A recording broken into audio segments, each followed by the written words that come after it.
नमस्कार दोस्तों, पिछले वीडियो में हमने पढ़ा था राजस्थान में 1857 की क्रांति। इस वीडियो में हम पढ़ेंगे राजस्थान का एकीकरण। ये राजस्थान पुलिस, पटवार या अन्य राजस्थान में होने वाले प्रतियोगी परीक्षाओं के लिए एक महत्वपूर्ण टॉपिक है राजस्थान का एकीकरण। और इस टॉपिक से आपको हर कंपटीशन एग्जाम में एक क्वेश्चन अवश्य मिलता है। तो हम राजस्थान के एकीकरण की ओर बढ़ते हैं। राजस्थान का एकीकरण हुआ था उस समय हमारे साथ में भारत का एकीकरण भी हुआ था। तो दोस्तों, जिस समय राजस्थान का एकीकरण हुआ था उस समय भारत का भी साथ में एकीकरण हुआ था। उस जब राजस्थान का एकीकरण चल रहा था उस समय हमारे इंग्लैंड के जो प्रधानमंत्री थे वो थे एटली। इंग्लैंड के जो प्रधानमंत्री थे वो उस समय एटली थे। और हमारा भारत का जो विभाजन हुआ था वो दो भागों में हुआ था। तो उस समय जो हमारा गवर्नर या वाइसराय था वो था माउंटबेटन। उस समय लॉर्ड माउंटबेटन उस समय भारत का वाइसराय था। अब हम राजस्थान के एकीकरण को पढ़ने से पहले कुछ भारत के एकीकरण के बारे में जानते हैं। तो उस समय भारत में कुल भारत या राजस्थान अलग अलग रियासतों में बंटा था।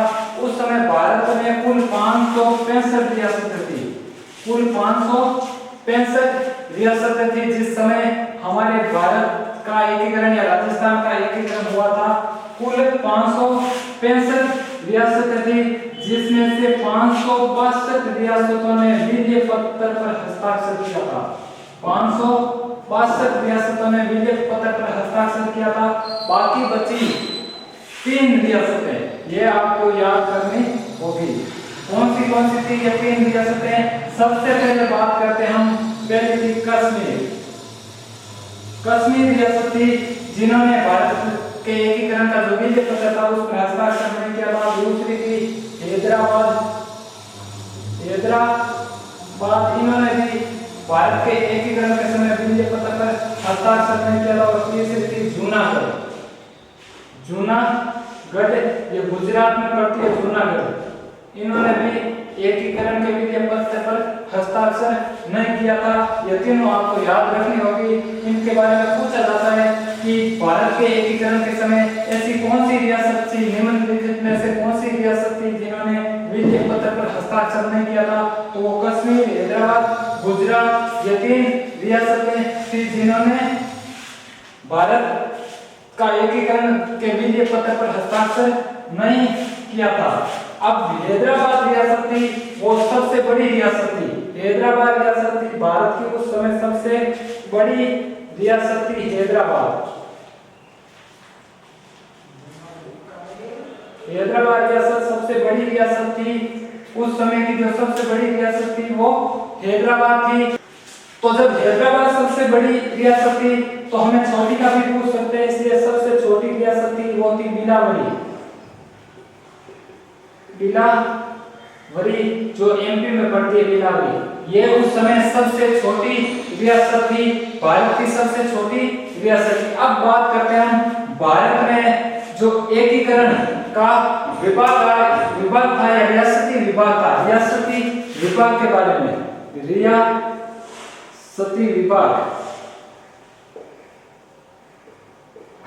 रियासती विभाग का एक सचिव था।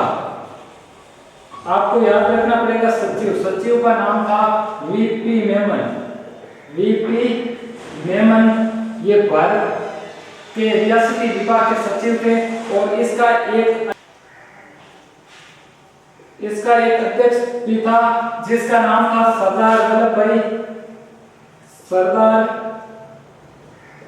वल्लभ भाई पटेल इस रियासती विभाग के अध्यक्ष थे और सचिव थे वीपी मेमन। और भारत में उस समय कुल 562 रियासत थी। ये आपको याद रखना पड़ेगा। 565 रियासत थी जिसमें से 562 ने विजय पत्र पर हस्ताक्षर किया था।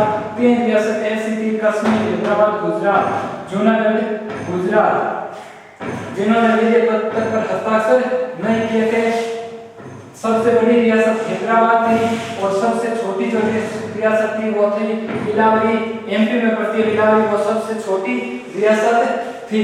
अब बात करते हैं हम रियासती विभाग की जो बैठक हुई थी, सबसे प्रथम बैठक हुई थी बैठक श्रीनगर,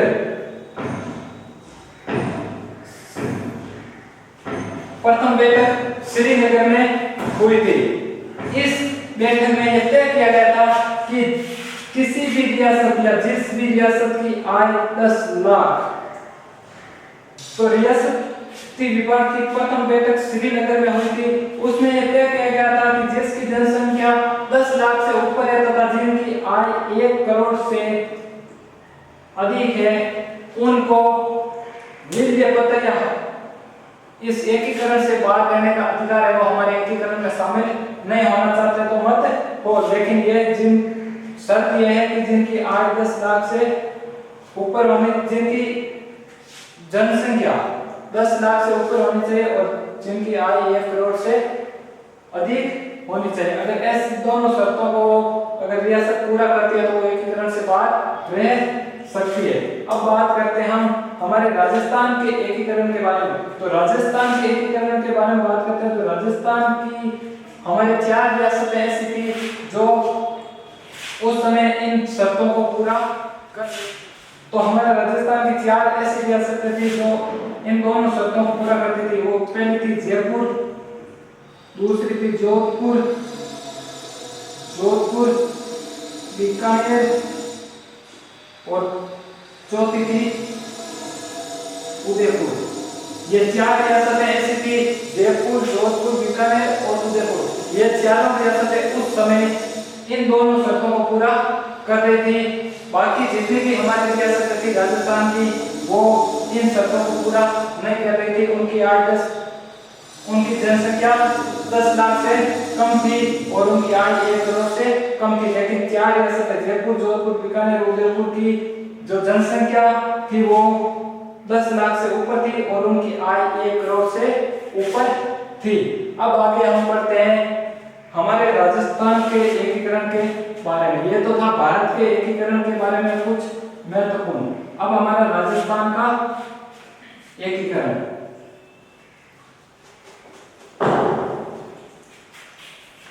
तो राजस्थान के एकीकरण के बारे में पढ़ने से पहले हम बात करते हैं राजस्थान को सबसे पहले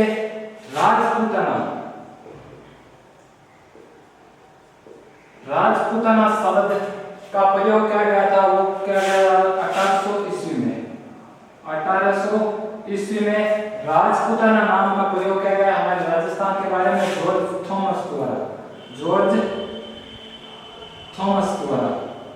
थॉमस ने इसको राजपूताना कहा था।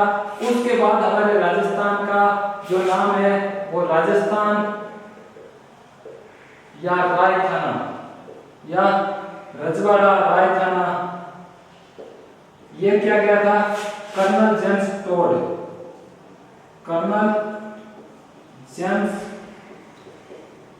के द्वारा राजस्थान रजवाड़ा या रायथाना आदि नाम से पुकारा गया। कर्नल जेम्स टोड को घोड़े वाला बाबा भी कहा जाता है। कर्नल जेम्स टोड उस समय हमारे राजस्थान के पॉलिटिकल एजेंट थे। Colonel James Tod political agent थे। अब चलते हम आगे हमारे राजस्थान का एकीकरण के बारे में पढ़ते हैं। हमारे राजस्थान का एकीकरण कब शुरू हुआ था और राजस्थान का एकीकरण कितने चरणों में हुआ था। यह भी क्वेश्चन पूछा गया था कि हमारे राजस्थान का एकीकरण कितने चरणों में पूरा हुआ था। तो 7 चरणों में पूरा हुआ था। 7 चरणों में हमारे राजस्थान का एकीकरण पूरा हुआ था। राजस्थान को एकीकरण पूरा होने में 8 वर्ष 7 माह और 14 दिन लगे थे। कितना समय लगा था इस एकीकरण को होने में? 8 वर्ष 7 माह और 14 दिन के बाद हमारा एकीकरण संपन्न हुआ था। अब आप यहाँ पर गलत मत कर देना, क्योंकि कुछ वो संविधान वाला लिख देते हैं 2 वर्ष 11 माह और 18 दिन। वो नहीं लगा था। 8 वर्ष 7 माह और 14 दिन हमारे एकीकरण को पूरा होने में लगा था। अब राजस्थान का एकीकरण जो शुरू हुआ था उसके बारे में, राजस्थान का एकीकरण कितने चरणों में चला था, उनमें कौन सी रियासतें शामिल हुई थी, उनके बारे में हम पढ़ेंगे। तो कुछ सूत्र है वो आपको याद रखने होंगे। सबसे पहले सूत्र लेते हैं हम हमारा या एक मोबाइल नंबर है वो आपको याद रखना पड़ेगा। 18 25 18 30 15 26 1 याद रह जाएगा। 18 25 18 30 15 26 1 सिंपल है। ये मोबाइल नंबर आपको याद रखना होगा। ये हमारे राजस्थान के एकीकरण के लिए महत्वपूर्ण है। 18 25 18 30 15 26 1। उसके बाद हमें दूसरा याद रखना होगा, वो यह याद रखना होगा एक और है 48 49 50 और 56। ये कोड हमें याद रखना होगा 48 49 50 और 56। उसके बाद तीसरा एक सूत्र याद रखना होगा उदय भीम भोपाल मानसिंह। उदय भीम भोपाल मान, ये एक सूत्र आपको याद रखना होगा। ये हमारे जितने भी उस समय राज प्रमुख थे उनका नाम है उदय भीम भोपाल मानसिंह। वो हम एकीकरण में पूरी अच्छी तरीके से पढ़ेंगे, जब पूरा सातों चरणों का नंबर वाइज पढ़ेंगे। उसके बाद हमें एक और सूत्र याद रखना है, माऊ मामा के जाना है। माऊ मामा के जाना है। उसके बाद एक और सूत्र है SGMH। ये सूत्र आपको याद रखना है। हमारा राजस्थान का एकीकरण 7 चरणों में संपन्न हुआ था, जिसमें 8 दिवस 7 माह और 14 दिन का समय लगा था। इसमें पहले ये दिनांक का सूत्र होता है 18 25 18 30 15 26 1। उसके बाद जो हमारी संधि 48 3 बार 3 चरणों में 48, 2 में 49, 1 में 50 और 1 में 56। ये 7 हो गए। ये हमारे थे उस समय जो राज प्रमुख बनाए गए थे। उदय का उदय भान सिंह, उदय भान सिंह। भीम का भीम सिंह, भीम सिंह। भोपाल का भोपाल सिंह, भोपाल सिंह। और मान का मान सिंह। ये उस समय हमारे मुख्य 4 का याद रखना, बाकी सब सेम होगा। 3 का बाकी सब सेम होगा। मान सिंह बनने के बाद वो सातों चरणों में मान सिंह भी रहता है। उसके बाद है हमारा एकीकरण में जो महीने हैं कि किस महीने में कौन सा चरण हुआ, तो सबसे पहले हम बात करते हैं मार्च।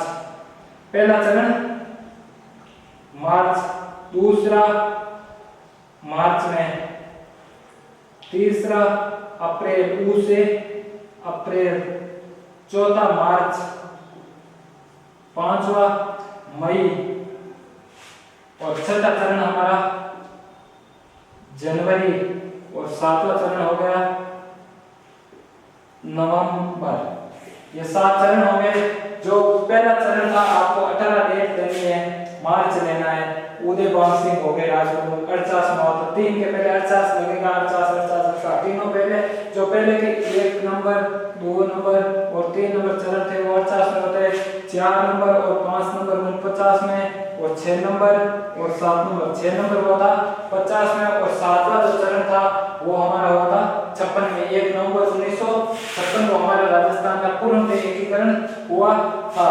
ये उसके बाद आती है हमारी ये डेट जो माऊ मार्च, माह से मार्च, ऊ से अप्रैल, उसके बाद माह से वापस मार्च और माह से मई, जे से जनवरी और माह से नवंबर। उसके बाद हमारे जो प्रधानमंत्री बने थे उस समय उनके नाम है SGMH। ये भी एक सूत्र है। इसमें हमारे राजस्थान के एकीकरण में जो भी प्रधानमंत्री थे किस, तो पहले एस आता है, पहले चरण में थे शोभाराम कुमावत, शोभाराम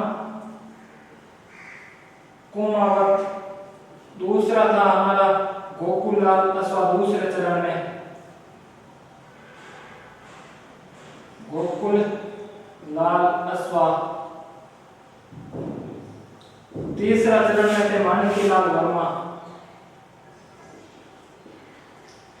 माणिक्यलाल वर्मा। और चौथे चरण में थे हीरालाल शास्त्री। ये 4 चरण थे। इसके बाद जो एंड में बना, चाहे हमारा राज प्रमुख को मानसिंह बनने के बाद चौथे चरण में मानसिंह बनता है और सातवें चरण तक मानसिंह रहता है, या प्रधानमंत्री बात करते हैं चौथे चरण में हीरालाल शास्त्री बनता है और सातवें चरण तक हीरालाल शास्त्री रहता है। इतना बात समझ आ गई। ये बात आपको हमारे एकीकरण 7 चरणों में होता है, याद रखना होगा। पूछा जाता है हमारे एकीकरण में 8 बरस 7 माह 14 दिन का समय लगा था। एकीकरण में 18, 25, 18, 30, 15, 26, 1 ये हमारे की दिनांक एकीकरण के 7 चरण में, ये पहला, दूसरा, तीसरा, चौथा चरण, 5, 6 और 7 चरणों की ये हमारी एक हो गई। उसके बाद 48, 3 पहले चरणों में 48 लगेगा, उसके बाद चौथे और पांचवें में 49, छठे में 50 और सातवें में 56। उसके बाद हमारे पहले चरण के जो राज प्रमुख थे उदयपाल सिंह, दूसरे चरण के भीम सिंह, तीसरे चरण के भोपाल सिंह, चौथे चरण के मान सिंह। उसके बाद जो हमारे महीने हैं, पहले चरण का मार्च, दूसरे का मार्च माह से मार्च ऊ से अप्रैल, तीसरे चरण में अप्रैल, चौथा चरण मार्च और वापस माह से मई, पांचवें चरण में मई और छठा चरण जनवरी और सातवां चरण में नवंबर। उसके बाद हमारे जो प्रधानमंत्री थे वो थे SGMH, पहला चरण में शोभाराम श्रीवास्तव, दूसरे चरण में गोकुललाल अश्वा, तीसरे चरण में माणिक्यलाल वर्मा और चौथे चरण में हीरालाल शास्त्री। उसके बाद हम ये इतना याद रखना, उसके बाद हम आगे देखते हैं कि हमारा जब एकीकरण हुआ था उस समय हमारी जो रियासत थी वो रियासतें, कुल रियासतें थी वो थी 19 रियासतें। 19 रियासतें उस समय, कुल रियासतें 19 रियासतें थी। 3 ठिकाने और एक केंद्र शासित प्रदेश था। केंद्र शासित प्रदेश 19 ऐसी रियासतें थी हमारे राजस्थान में एकीकरण हुआ था। जैसे भारत में 500 और 65 रियासतें थी, हमारे राजस्थान में 19 रियासतें थी एकीकरण के समय। 3 ठिकाने थे, ठिकाने 3 थे। पहला था कुशलगढ़, लावा, निमराना। ये 3 ठिकाने थे और एक केंद्र शासित प्रदेश था अजमेर था, वो केंद्र शासित प्रदेश था। उस समय हमारे भारत में अलग अलग सरणियां थी, ए सरणी, बी सरणी, सी सरणी, ए सरणी, बी सरणी, सी सरणी। तो उस समय जो हमारा केंद्र शासित प्रदेश था वो सी सरणी का राज्य था, सी सरणी का था केंद्र शासित प्रदेश। और हमारा राजस्थान था उस समय 20 सरणी का था, सेकंड नंबर या 2 नंबर 20 सरणी का राज्य था राजस्थान और केंद्र शासित प्रदेश 30 सरणी का राज्य था। 3 ठिकाने थे, कुशलगढ़, लावा और निमराना। इसमें अगर बात करते हैं तो कुशलगढ़ सबसे बड़ा था, जो बड़ा नाम होगा वो सबसे बड़ा और जो छोटा था वो लावा था। उसके बाद हमारे राजस्थान के एकीकरण के समय वो ऐसी रियासतें थी जो जाट रियासतें कहलाती है। 2 ऐसी रियासतें थी जो जाट रियासतें कहलाती है। जाट, एक थी धौलपुर और दूसरी थी भरतपुर। ये 2 जाट रियासतें थी उस समय की, धौलपुर और भरतपुर। और एकीकरण के समय भाषाई आधार पर जो उत्तर प्रदेश में शामिल होने वाली रियासतें थी वो भी रियासतें हमारी धौलपुर और भरतपुर थी। भाषा के आधार पर उत्तर प्रदेश में अगर क्वेश्चन ऐसा भी पूछ सकते हैं कि भाषा के आधार पर कौन सी रियासतें उत्तर प्रदेश में शामिल होना चाहती थी, तो धौलपुर और भरतपुर ऐसी 2 रियासतें थी जो भाषा के आधार पर उत्तर प्रदेश में सम्मिलित होना चाहती थी। एक हमारी मुस्लिम रियासत थी, मुस्लिम रियासत टोंक थी, वो हमारी मुस्लिम रियासत भी मानी जाती है। एक हमारी मुस्लिम रियासत थी वो थी टोंक। ऐसा भी क्वेश्चन पूछ सकते हैं एग्जाम के, राजस्थान की ऐसी कौन सी रियासत थी जो मुस्लिम रियासत थी, वो थी टोंक रियासत। अब अगर हम बात करते हैं कि हमारे राजस्थान में उस समय सबसे बड़ी रियासत कौन सी थी, छोटी कौन सी थी, या